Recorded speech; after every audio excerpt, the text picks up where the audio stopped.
पन्हाळा तालुक्यात एकूण 6 जिल्हा परिषद मतदारसंघांसाठी 27 उमेदवार आणि पंचायत समितीच्या एकूण 12 मतदारसंघांसाठी 40 उमेदवार असे एकूण 67 उमेदवार निवडणूक रिंगणात होते.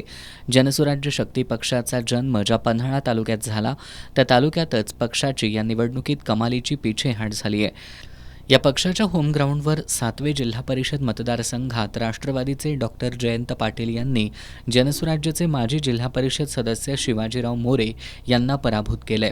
या मतदारसंघातील पंचायत समितीच्या 7वे आणि माले गणातून माणिक पाटील आणि भारती पाटील हे राष्ट्रवादीचे उमेदवार विजयी झालेत.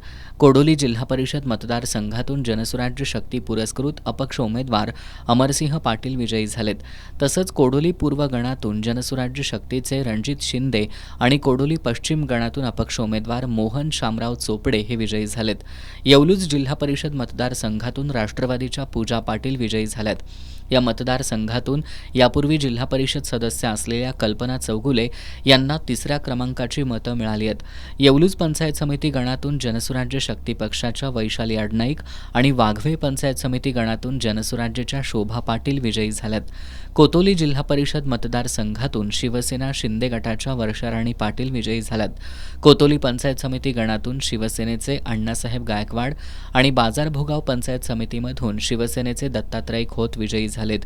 पोर्लेतर्फ ठाणे जिल्हा परिषद मतदारसंघातून जनसुराज्य शक्ती पक्षाकडून पन्हाळा पंचायत समितीचे माजी सभापती पृथ्वीराज सरनोबत, राष्ट्रवादी काँग्रेसचे जिल्हाध्यक्ष बाबासाहेब पाटील असुर्लेकर यांचे बंधू भगवान पाटील, महाराष्ट्र नवनिर्माण सेनेचे लखन लादे या 3 उमेदवारांमध्ये प्रमुख लढत झाली.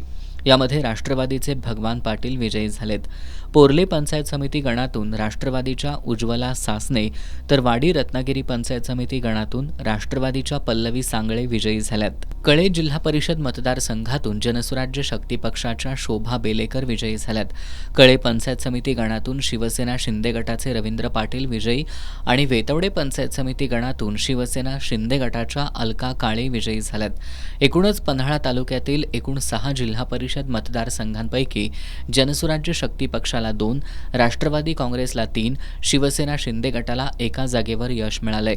पन्हाळा पंचायत समितीच्या एकूण 12 गणांमध्ये जनसुराज्य शक्ती पक्षानं 4, शिवसेना शिंदे गटानं 4, राष्ट्रवादी काँग्रेसनं 3 जागेवर यश मिळवलं असून 1 जागेवर अपक्षानं बाजी मारली आहे. सत्ता स्थापनेच्या गणितात शिवसेना शिंदे गट आणि राष्ट्रवादी काँग्रेसनं एकत्र येण्याचा निर्णय घेतला तर जनसुराज्य शक्ती पक्षाला पंचायत समितीमधील सत्तेपासून दूर राहावं लागण्याची शक्यता आहे.